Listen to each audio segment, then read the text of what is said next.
This is First Last Chance.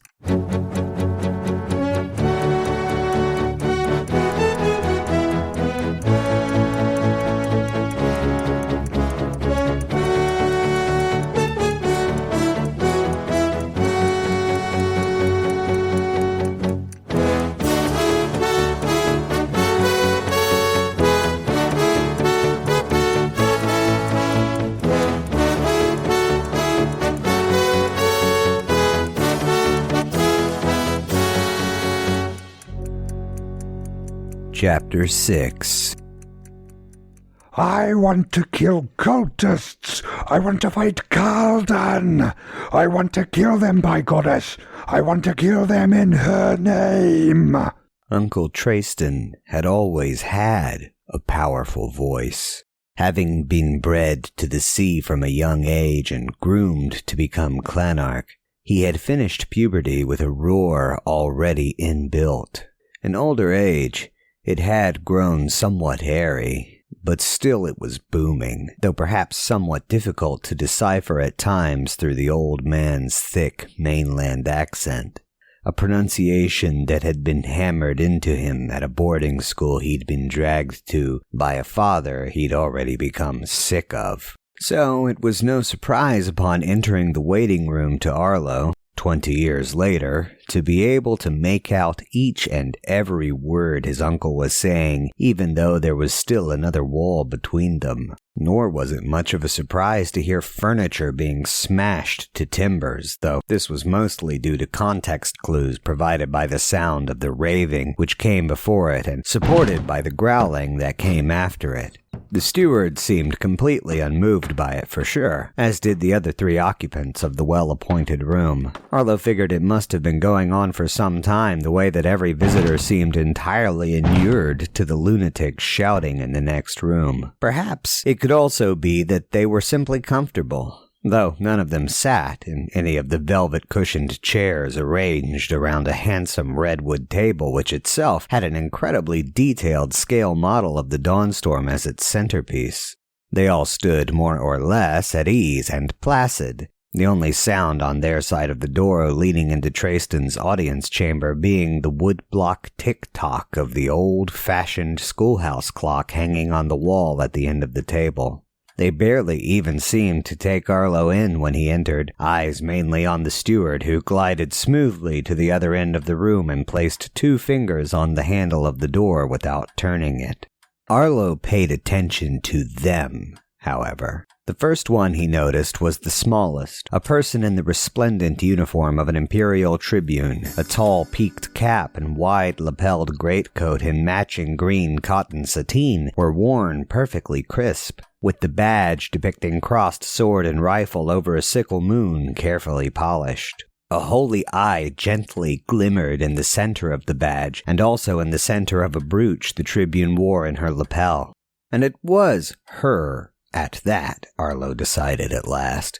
At first, he thought he had been looking at a young boy from just her stance alone, but after a more thorough examination, he could see that she had light brown hair woven into 3 fat braids that were themselves woven into an even fatter braid, which she coiled around the back of her neck and draped over her clavicle so she could keep her collar raised.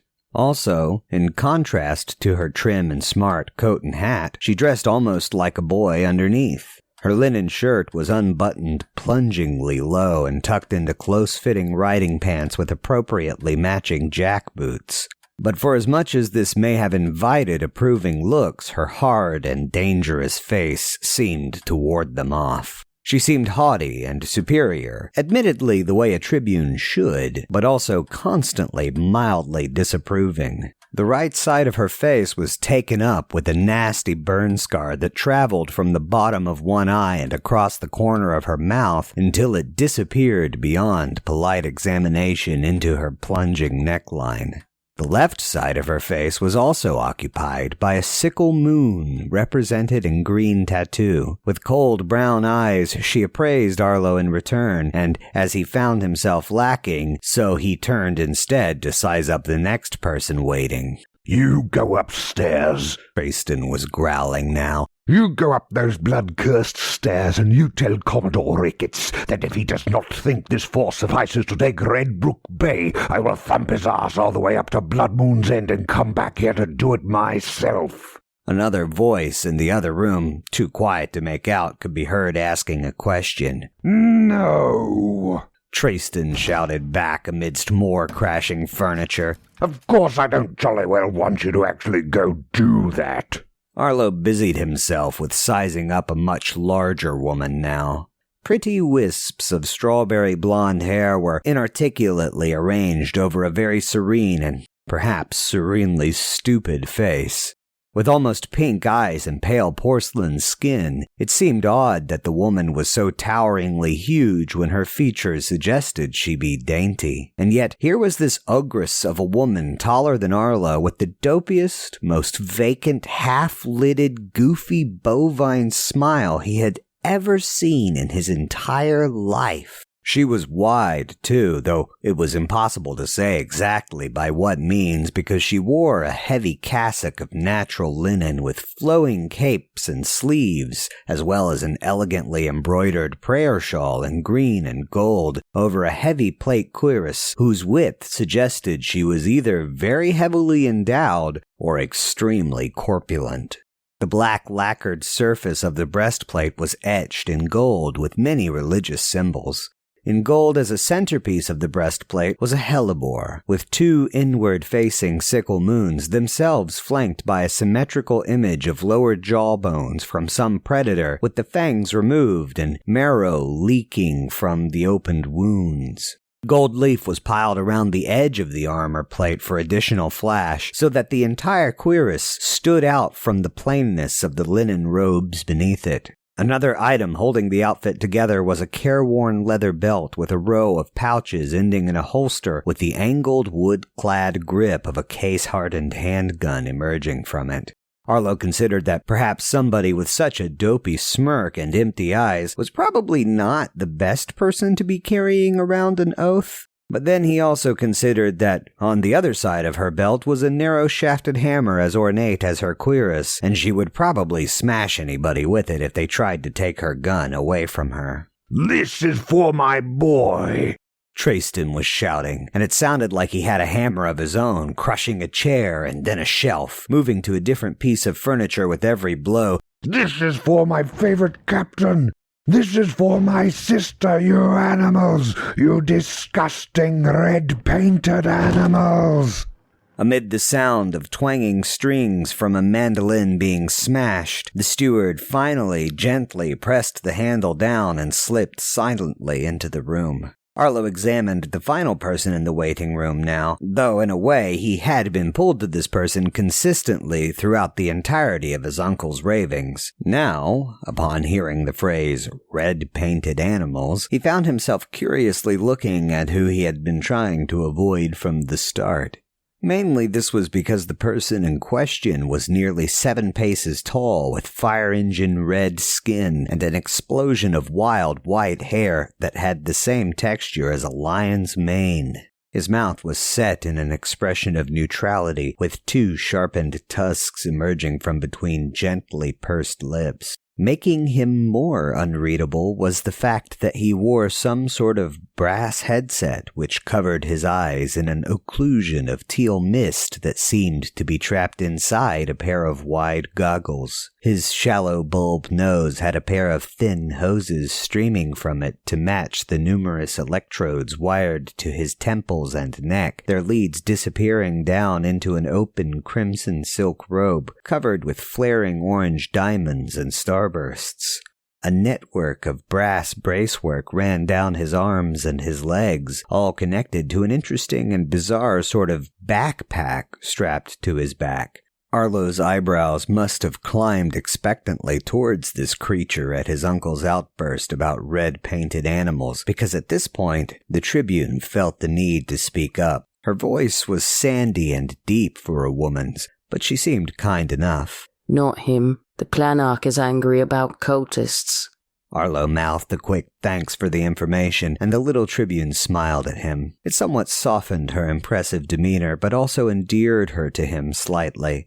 She reached into her coat next and ruined this endearment by speaking to him like a child. Do you love the Jade Queen, lad? Yes, Mum, Arlo replied evenly with his features schooled into careful neutrality.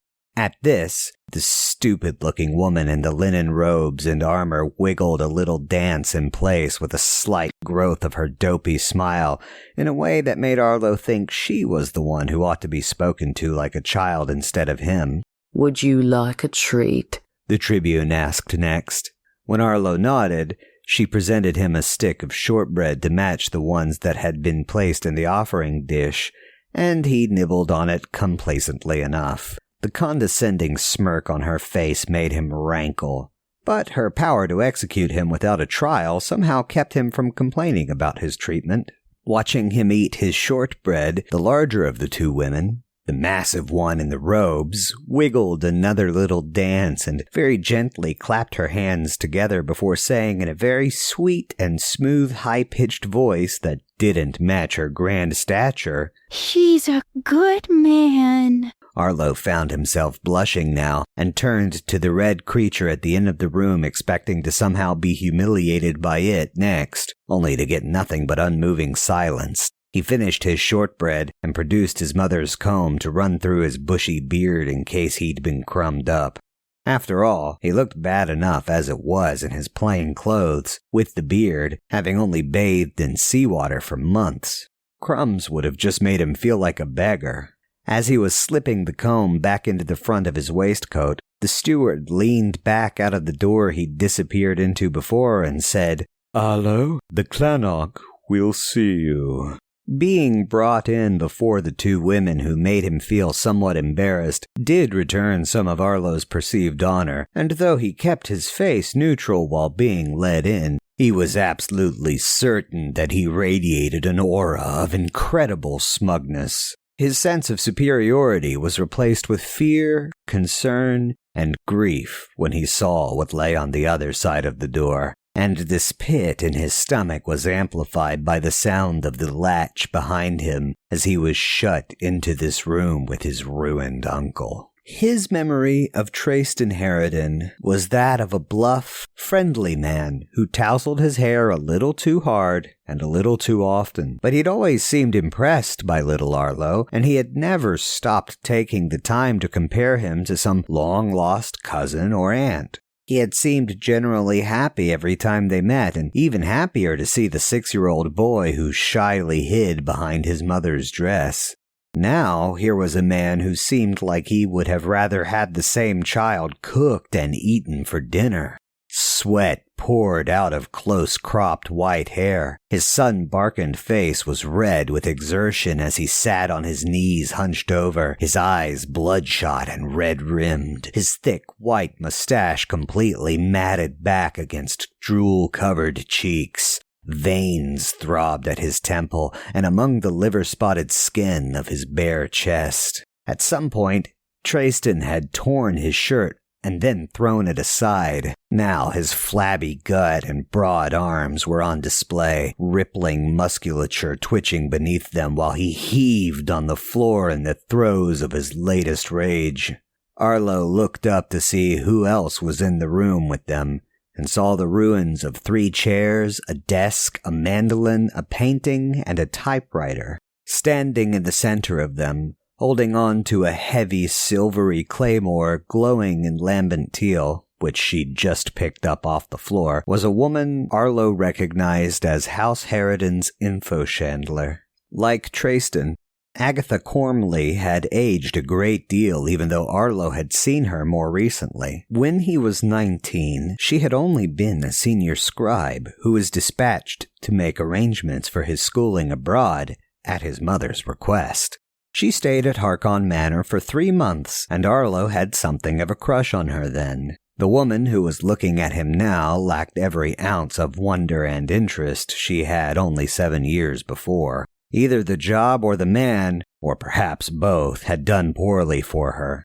Now she was an overstretched willow branch in an orange and red robe, brown hair bound in a tight bun, and eyes with heavy dark bags staring out unfeeling at the world. Wheeled contraptions were braced to her arms and legs with huge bulbous magnifiers trained on little ticket-sized pages full of information she could summon through subtle movements of her fingers. She had slipped her wiry hands out of this device only long enough to retrieve Trayston's dropped sword and offer it to him. Trayston said nothing for a long while. He swayed before getting to his feet and took the sword without thanking Agatha. He examined it coolly and then roughly jabbed it into one side of the broken desk so it would stand up. Wordlessly, he moved to his torn shirt and wiped sweat from his brow and drool from his cheeks. When he was reasonably less damp, he dropped the shirt onto the crossguard of the huge sword and turned to Arlo at last. His green eyes bulged slightly, one lid twitching while he scanned over his nephew for the first time in 20 years. He seemed skeptical, and Arlo didn't blame him. He seemed not quite to know what to say for a while. Arlo had presumed the steward announced him, but now was wondering if he had been introduced as simply your nephew. Trayston had numerous nephews in other branches, Arlo was sure. Arlo. Trayston's voice was a powerless granite rattle, but he tried to sound casual as though Arlo had come into the most natural thing on the stone unfurled. Did you know, Arlo, that Agatha here was adopted into the clan? It was fairly common for any great house to adopt its info-chandler upon appointing them. The position was such a privileged one with access to so much sensitive information, it was important to create a deeper stake for whomever occupied it. Still, Arlo had not thought about it. He nodded respectfully to Agatha. Cousin? Her reply was neither kind nor hostile, just a simple, more confident reflection of his greeting. Cousin? They all stood in silence a while longer before Trayston's mouth curled slightly at the edges, and he said, Lad, you have your mother's eyes, and you do them disgrace looking like so much dog shite while you wear them. Arlo bowed slightly. I'm sorry, Uncle. If you could spare some hospitality, I would be happy to come as close to honoring them as my humble face could.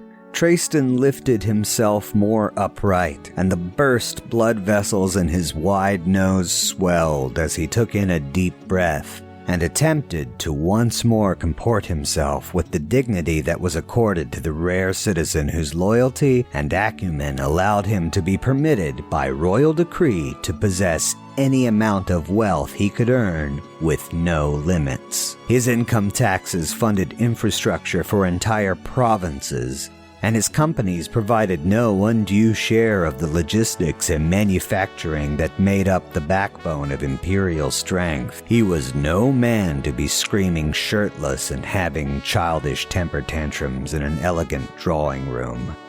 Let's sort you out. What have you got there, nephew? Trayston asked. He pointed to the cloth-wrapped parcel, and Arlo knelt to untie the bundle. It was Arlo's first time checking out the contents of his doggy bag as well, and he found himself both amused and embarrassed to find that inside the waxed cardboard box beneath the cloth was a bottle of brandy wine, a clean and empty mess kit, and 3 more tins of the accursed dog treats that he'd been snacking on from his desk in the lemur's cabin. Well wishes from the ship that brought me here, a free trader called the lemur, explained Arlo with his cheeks coloring. The dog biscuits are not a sort of joke. They were under the impression that I ate them as a snack. Why is that? The question came from Agatha, who had wheeled her contraptions and herself forward to examine the contents in person. Arlo felt his blush deepening. Because, due to somewhat foggy circumstances, I occasionally ate them as a snack. And what's this on your back? Trayston asked next, having spotted the white tubular satchel. As before, Arlo set it down and opened it. He had to unroll it halfway to display all it contained, and for good measure, and perhaps a touch of drama, he went ahead and emptied his pockets as well.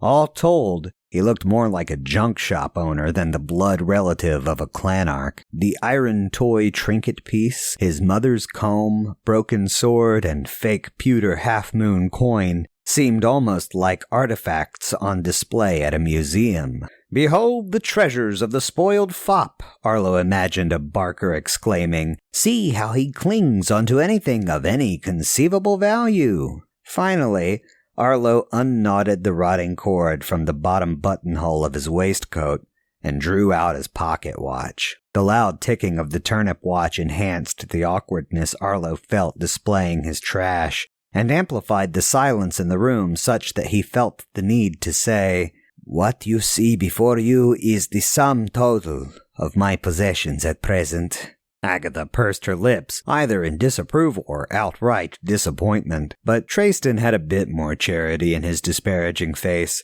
His features became even more turbulent, and he reached for the watch. He turned it over in his hand and looked at the rough engraving on the back of the stylized moon and star. He brushed his thumb over it to feel the ridges in the metal for a few seconds before asking, "Liliana carved this herself, didn't she?" Arlo nodded gently. "I asked for this watch as a boy because I liked the sound of the pin set. I couldn't bear to part with it when I left for university. Mother took the backplate into her studio and did this for me." There was a deeply sad smile on Trayston's face at the answer. "She could do anything she set her heart to, my little sister. I dearly wish she had allowed me to abdicate my position to her when you went off, like I'd asked." "Because she would have been suited to your job, or because she would still be with us?" asked Arlo solemnly. Trayston took Arlo's hand and pushed the watch into his palm somewhat forcefully, declaring, "Both, lad. Grab up one of your little artifacts you wish to keep and stuff them into your bag. The rest go in the box." Dutifully, Arlo took back the iron toy, his comb, and the mess kit, though mainly because he suspected it contained Moriah's contact information. Seeing no reason to waste perfectly good food and drink, he took the brandywine and, despite Agatha's judging expression, the dog treats as well. After some consideration, he begrudgingly dropped the sword and the false coin into the box. When he raised up again and reslung the bag, Trayston snapped up the box and tossed the cloth that had been wrapped around it inside as well. The tins of dog treats swelled his bag somewhat awkwardly, but shifting it around and shaking it somewhat helped them settle into a position that made it work. The noise of them clanking around with the mess kit was a little irritating, but not intolerable. "How much do you know of how I come to be here, Uncle?" Arlo asked as Trayston yanked free his claymore from the desk and rested it against his bare shoulder. "Agatha?" Trayston signaled the info chandler, and she gave a half bow before flicking her fingers inside the machinery of her mechanical index to switch through a whirlwind of little placards. 97 days ago, the seafort at Lost Peps Rock was attacked by the Sovereign Seafarers Guild 29th Free Marines, landed by boats launched from Guild Job Fleet Tallboy. The Job Fleet dispatched destroyer GSS Champagne Tree, which was intercepted by the local fensible gunboats and, having the range advantage, it destroyed them with no significant damage. No further reports arrived from Lost Pips Rock at this point. Based on reports throughout the previous months, the seafort is presumed lost due to under-equipment. Agatha stopped talking for a moment, but Trayston kept his eyes firm on Arlo while Agatha's machine clicked and clacked to change cards for her. Report from Royal Navy coxswain Jonah Lately sent 3 days before the attack. Quote, "Attack is imminent. Have informed Governor. Have recommended requisition of boats from Viola. Governor gives no response." Urgent report from Holy Gunnery Captain Grant Lemble sent 16 days before attack. Quote, "This is my third message. Official munition shipment has been delayed again. Recommend Governor purchase private shipment from Viola. Recommend taking collection for purchase of private shipment from Viola. No response from Governor. I have one more, just a moment." While she was flicking from one card to another, Arlo scratched the back of his head bashfully and said, "I didn't have any money to do that. I'd just come back from an auction and a gala on Viola." Complaint from Marine Lieutenant Galen Paladin sent to Royal Marine Command 29 days before attack. Quote, "The batteries depleted their shells, scaring off the destroyer this time. Normal replenishment has been delayed, but we are told we will be updated in a few days. My captain and our commanding officer have been clashing over whether she is to declare an emergency and relieve the governor of his owner's duties and enough assets to purchase private stocks. That's all I have. Radiography says there are 17 more reports available, but I felt this drew a clear enough picture. Does it, nephew? Trayston asked. Arlo gulped his next breath. I hope it's at least clear that I did not realize the gravity of the situation. Did your batteries repelling a destroyer full of gilders not give you at least a little downward tug, boy? Trayston snapped in outrage, with his hand tightening to a white-knuckled grip on the hilt of the greatsword laying across his shoulder. It's not like that, Arlo exclaimed, with his hands held up in surrender, then fell to his knees, explaining pitifully, The first time it happened, I had a meltdown. I couldn't sleep for days. I tried to summon a fleet to go out and hunt them down. No, don't worry, Your Excellency, they all told me. Guild dogs probe our borders all the time, Your Honor. And so I tried to make the best of it. How was I supposed to know that sometimes it matters and sometimes it doesn't? Trayston squatted down so he could be eye to eye with Arlo, and laid the sword across his knees so he could prod his own temple, and then flick Arlo's to instill painful meaning. Think, lad. That's all you had to do. While you were panicking about your first attack, you should have thought, my batteries will chase them off, and when you found out your batteries could no longer do so, you should have thought, I must fix my batteries. You were first a coward, and then a fool. And it sounds as though you wasted your pay as well. Gallows and auctions, forsooth. The one thing Arlo felt like all of his critics had in common was their complete and utter inability to just put themselves in his shoes. It wasn't as though he felt blameless, and he certainly didn't take his failure lightly. But at the same time, everything he had done at the time felt appropriate. He felt like the Guilders were the true villains, and everybody seemed to regard them as predictably dangerous wild beasts to be expected and prepared for. People died for your galas and auctions, for you sticking your head in the sand, and for your failure to think, Trayston snarled, then rose to his feet, bouncing the flat of his sword on his shoulder and obviously trying not to burst into another tantrum. Arlo looked down at his knees in complete shame and misery.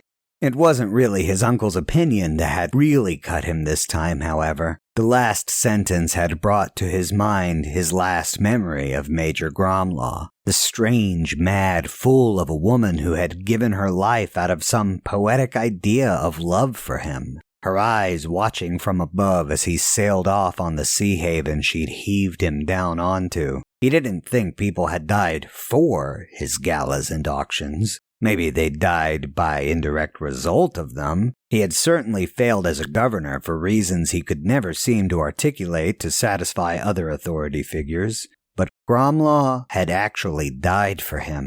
She had given her life to save his, she a worthy officer with a 40-year career, and he a pompous, overeducated imbecile. Arlo crushed his knees with his palms and shook his head, at once deeply grateful and ashamed of her sacrifice, while also desperately reminding himself that he had never asked for it, so he could keep his head above the guilt instead of drowning in the maudlin emotion. Finally, he just said, I don't know what to do, Uncle.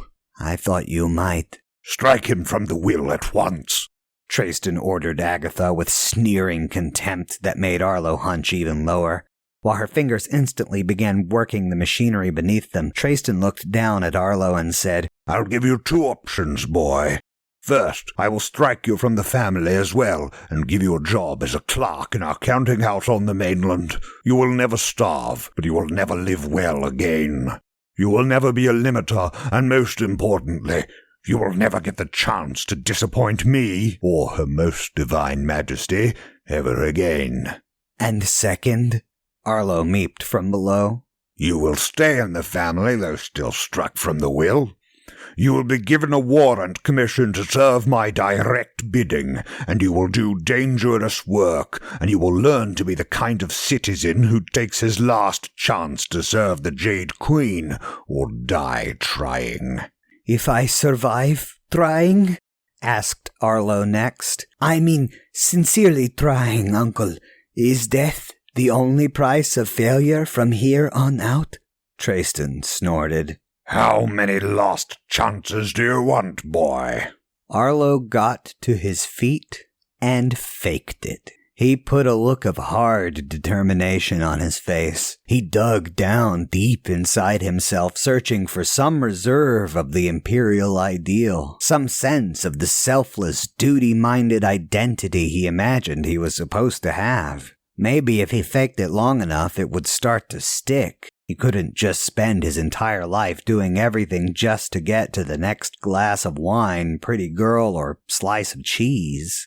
As many as I can get. As many as it takes to make me into her champion. That's the spirit.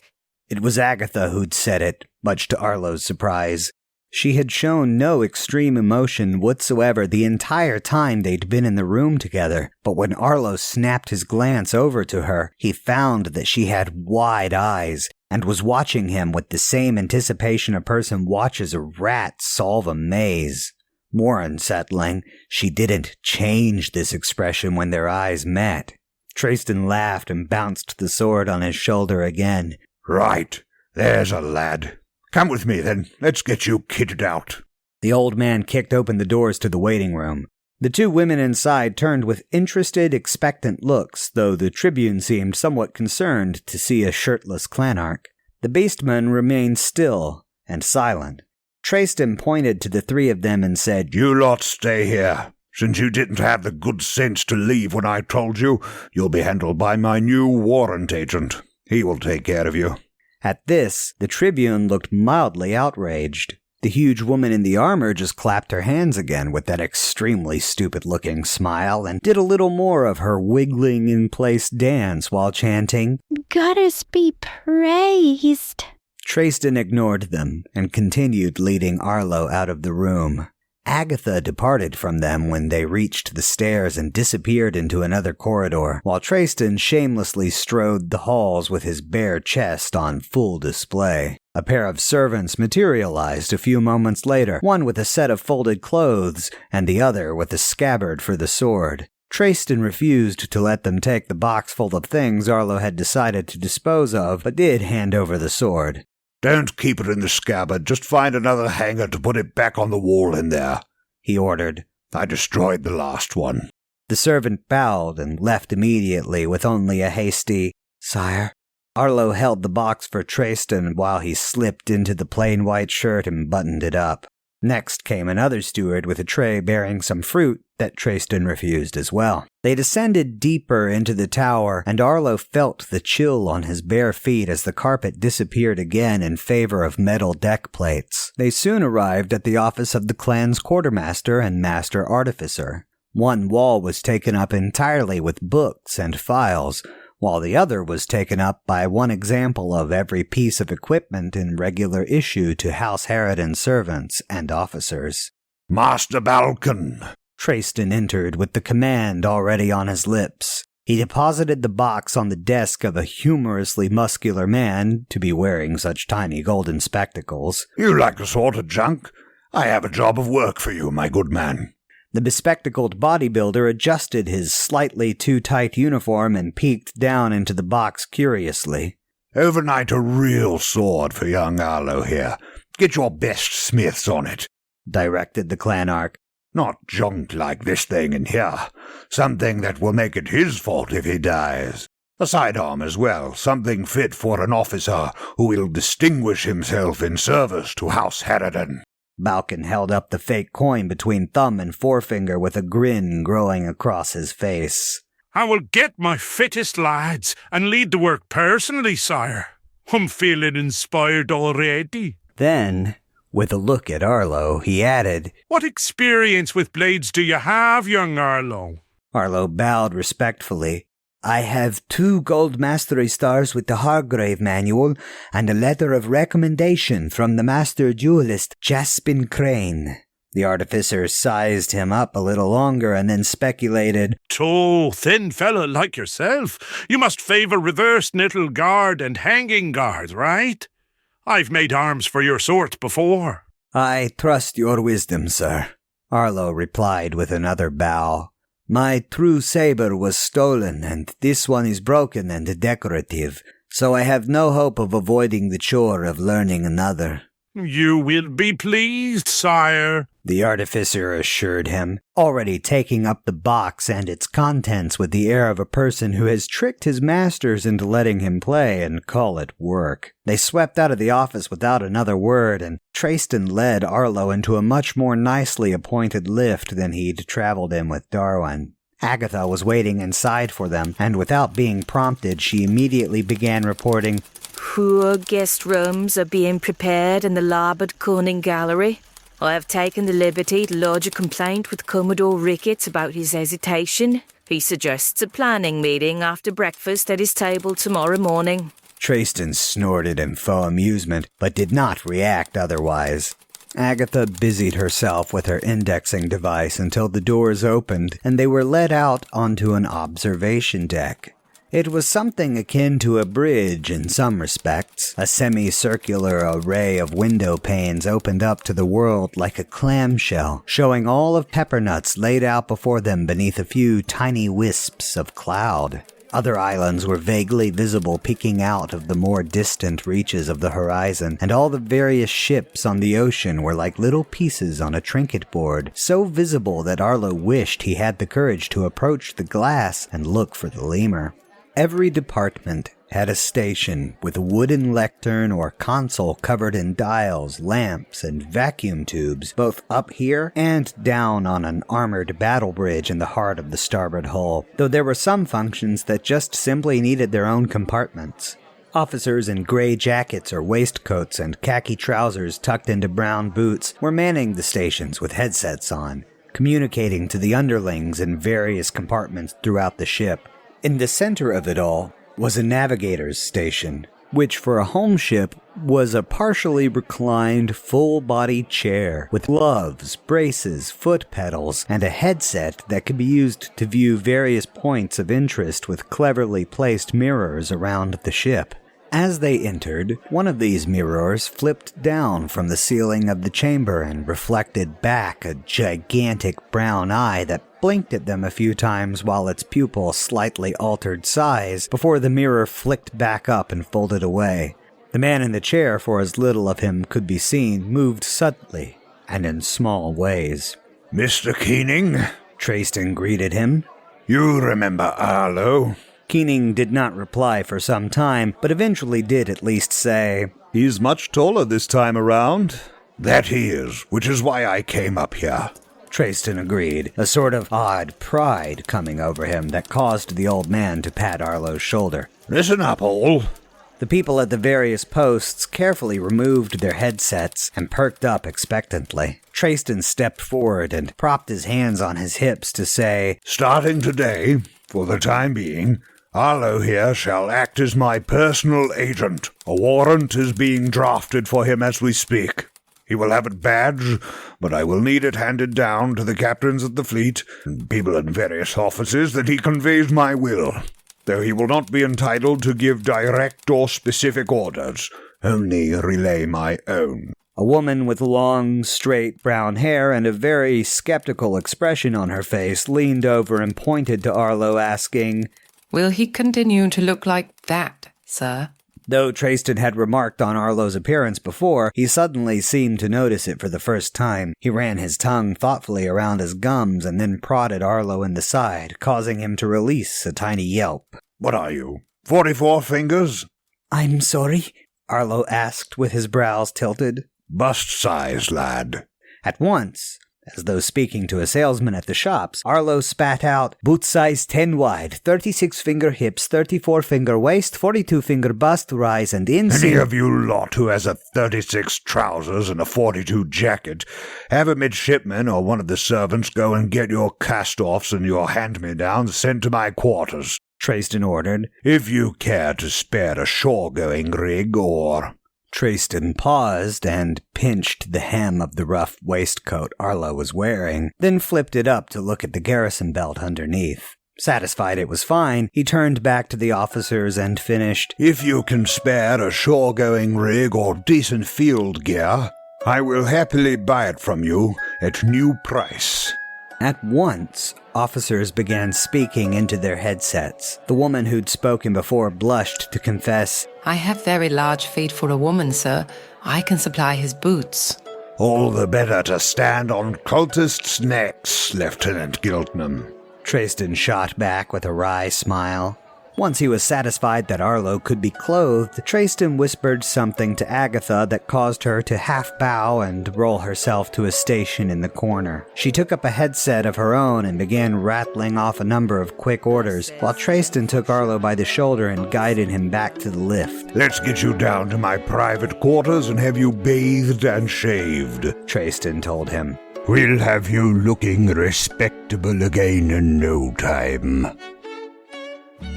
First Last Chance was written by B.E. Lunatois and is narrated by the author. The effect of some characters' voices is achieved using 11 Labs speech-to-speech voice changer software. All Foley and soundscapes were created from audio in the public domain or released under a Creative Commons Zero license. Lastly, and most importantly, thank you for listening or reading.